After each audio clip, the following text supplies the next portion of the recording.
Periods આવા કોઈપણ મહિલા માટે જરૂરી હોય છે। પીરિયડ્સ દરમિયાન દુખાવો, ફ્લૂની પેટર્ન તમારી ફર્ટિલિટી અને સ્વાસ્થ્ય વિશે બહુ બધું કહી જાય છે।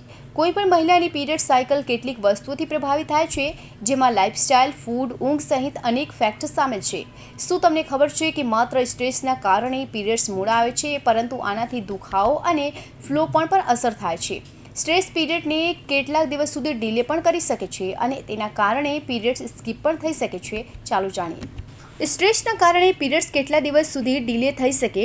ગાયકોનોલોજિસ્ટનું કહેવું છે કે તણાવ તમારા પીરિયડ્સને પ્રભાવિત કરી શકે છે। આ કારણે સાયકલ નાની કે લાંબી થઈ શકે છે, તેમજ કેટલીક વખત પીરિયડ્સ સ્કીપ પણ થઈ શકે છે। જો તમે ક્રોનિક સ્ટ્રેસમાં છો તો કેટલીક વખત પીરિયડ્સ અઠવાડિયા કે આખા મહિના માટે ડિલે થઈ શકે છે। સ્ટ્રેસની અસર આપણા આખા શરીર પર થાય છે। આ કારણે માત્ર ઓવ્યુલેશન પ્રભાવિત થતું નથી, પરંતુ પીરિયડ્સને રેગ્યુલેટ કરનાર હોર્મોન પણ અસર કરે છે। એક્સપર્ટનું કહેવું છે કે જ્યારે તમે સ્ટ્રેસમાં હોય તો તેના કારણે શરીરના અનેક ફંક્શન પ્રભાવિત થાય છે। તણાવને કારણે પીરિયડ્સ કેટલા દિવસ મોડા આવશે તેની કોઈ નિશ્ચિત સમય મર્યાદા નથી। કેટલીક મહિલાઓ માટે તે થોડા દિવસો અને કેટલીક મહિલાઓ માટે થોડા અઠવાડિયા સુધી હોઈ શકે છે। ક્યારે તણાવને કારણે પીરિયડ્સ વહેલા પણ આવી શકે છે।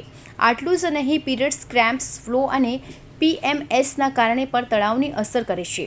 જો તમે લાંબા સમયથી તણાવમાં છો, આની અસર તમારા પીરિયડ્સ કે મેન્ટલ હેલ્થ પર પણ થઈ શકે છે, તો ડૉક્ટરની સલાહ લો। સૌથી મહત્ત્વની વાત એ છે કે પીરિયડ્સની સાયકલને હેલ્ધી રાખવા માટે હેલ્ધી લાઇફસ્ટાઇલ જરૂરી છે, તેમજ સ્ટ્રેસથી પણ દૂર રહેવું જોઈએ। જો તમને સ્વાસ્થ્ય સાથે જોડાયેલી અન્ય કોઈ પણ સમસ્યા છે તો તમારા ડૉક્ટરની જરૂર સલાહ લો। Bureau report, Hind TV news, Surat.